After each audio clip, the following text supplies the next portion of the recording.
Hola TC Gamers, ¿cómo están? Hoy les traigo un video súper interesante. Hoy les voy a hablar un poco sobre los 5 elementos. Vamos a descubrir qué son los 5 elementos y qué tienen que ver con la cultura china y especialmente con la medicina china. Nos vemos.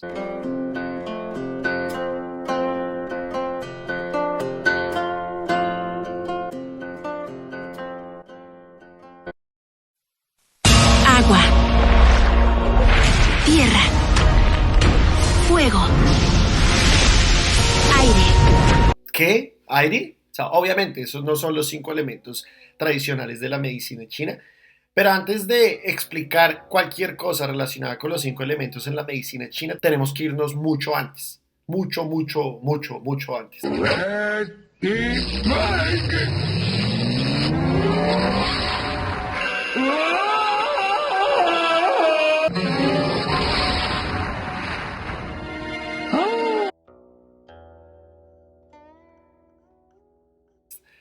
¿Qué pasa? Antiguamente, obviamente, desde siempre, el ser humano ha tratado de explicar el universo y ha tratado de buscar explicaciones tanto filosóficas como científicas para poder explicar el origen de las cosas, ¿listo? Entonces aquí es donde empieza nuestra historia.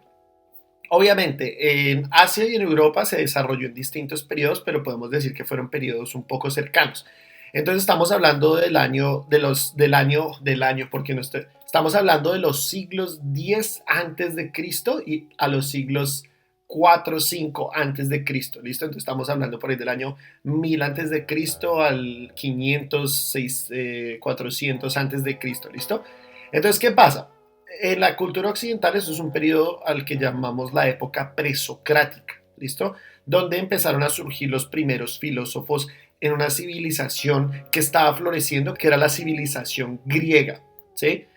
¿Qué pasa? Obviamente, al empezar a florecer una civilización, tenían tiempo para hacer investigaciones y hubo unos filósofos que se dedicaron a tratar de buscar el origen del mundo. Entonces, estos filósofos es lo que llamamos los presocráticos. Y estos filósofos trataron de explicar el mundo a través de los elementos, ¿sí? Algunos de los representantes de estos movimientos tenemos Anaxímedes, tenemos Heráclito.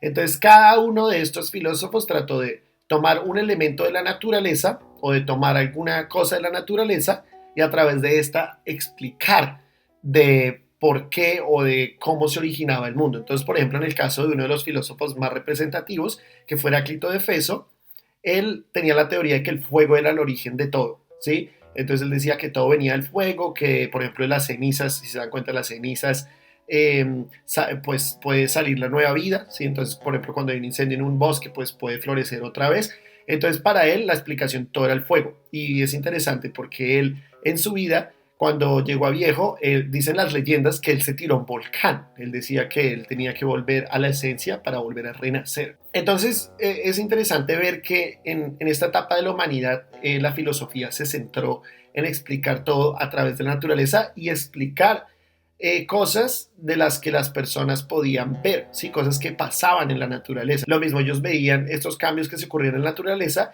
y estos cambios eran aplicados a teorías filosóficas, ¿listo? Entonces, ¿qué pasa? Por la misma época sale un libro en China que se llama Shangshu, ¿ok? Entonces este libro es un libro súper importante porque pues, es un libro súper viejo y es un libro donde se expuso por primera vez la teoría de los 5 elementos, ¿sí? Entonces es re interesante porque obviamente, ¿qué son los 5 elementos? Entonces los 5 elementos están compuestos por tierra, ¿sí? Aire. No, entonces tenemos madera, tenemos fuego, tenemos metal, tenemos agua y tenemos tierra. ¿Listo? Creo que ahí los dije los 5. Tenemos los 5 elementos. Y estos 5 elementos, ¿cómo surgieron? Entonces, igual que en la filosofía presocrática, los escolastas o los eruditos chinos se dedicaron a estudiar, ¿sí? Los cambios de la naturaleza. Y estas personas obviamente también pues tenían mucho tiempo libre. La civilización china, recordemos que en esa época también estaba floreciendo, había diferentes civilizaciones, la griega, y en Asia pues la civilización china también había florecido, ¿sí? En esto estamos hablando en un periodo que se llama la dinastía Zhou, y al final ellos introdujeron esta filosofía de los 5 elementos a la cultura china. ¿Sí? ¿Qué pasó? Y en años posteriores se hicieron diferentes publicaciones de diferentes libros, como por ejemplo el libro Las transmutaciones y el cambios, que lo hablamos en un video anterior, que se llama Li Jing, libros como por ejemplo libros de medicina como El Emperador Amarillo. Entonces, ¿qué pasó? La gente empezó a tomar este concepto filosófico y lo empezó a aplicar a la vida, algo que no pasó en Occidente. En Occidente, ¿qué pasó? Después de la teoría de la filosofía presocrática, llegó Sócrates con un tipo diferente de explicación del mundo y donde la razón era como la que tomaba todo el protagonismo, ¿sí? De donde después en un futuro se van a empezar a desarrollar las ciencias. Entonces, obviamente, en China ocurrió un poco diferente. Ellos siguieron desarrollando esas teorías que estaban relacionadas con los elementos de la naturaleza para poder explicar el mundo, mientras que en la teoría en Grecia pues no pasó esto. ¿Listo? Entonces, en China, estos 5 elementos, ¿qué pasa?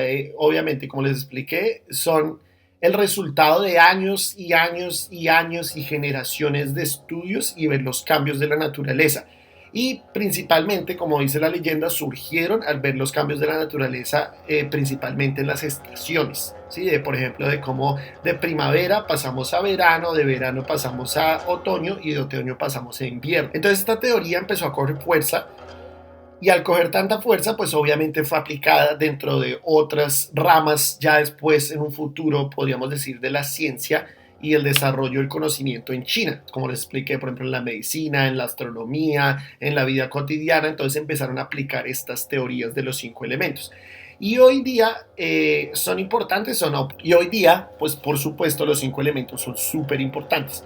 Porque los 5 elementos, hasta el día de hoy, ya estamos hablando de 3000 años de historia, siguen teniendo una gran influencia en las ciencias chinas, por así decirlo. Entonces, por ejemplo, estamos hablando del arte, de la poesía, de la música, de la medicina china, que es lo que nos concierne a muchos de nosotros. Y estos elementos todavía siguen siendo aplicados hoy día en muchas cosas prácticas de la vida. ¿Listo? Espero que hayan disfrutado el video, espero que les haya quedado claro qué son los 5 elementos, de dónde vinieron, y en otro video vamos a explicar más a profundidad cada elemento, cuáles son las propiedades de los elementos y cómo se utilizan en la práctica. ¿Listo? Y hasta otro video, nos vemos. Gracias, TC Gamers. Chao.